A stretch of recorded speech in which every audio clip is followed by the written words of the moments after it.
श्री कृष्ण जन्म की कथा सुन भाव विभोर हुए श्रद्धालु, पूरा पंडाल जयकारों से गूंजा।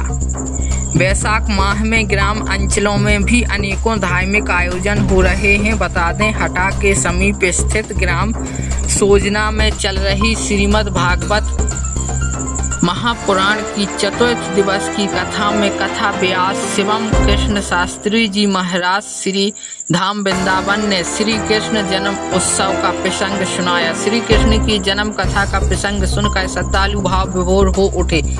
अत्याचारी कंस के पापों से धरती डोलने लगी तो भगवान कृष्ण को अवतरित होना पड़ा। 7 संतानों के बाद जब देव की गर्भवती हुई तो उसे अपनी इस संतान की मृत्यु का भय सता रहा था।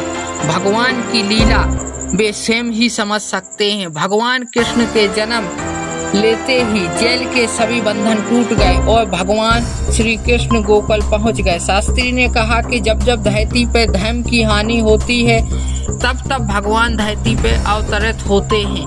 जैसे ही कथा के दौरान भगवान श्री कृष्ण का जन्म हुआ, पूरा पंडाल जयकारों से गूंजने लगा।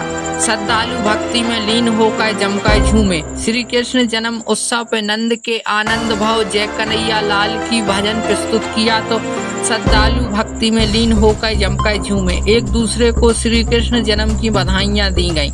एक दूसरे को खिलौने और मिठाइयाँ बांटी गईं। कथा महोत्सव में बड़ी संख्या में महिलाओं ने भजन प्रस्तुत कर भगवान श्री कृष्ण के जन्म की खुशियां मनाई। महाराज श्री कृष्ण जी के जीवन चरित्र पर प्रकाश डाला। साथ ही उन्होंने भक्तों से कहा कि श्रीमद् भागवत कथा का रसपान हर व्यक्ति को करना चाहिए।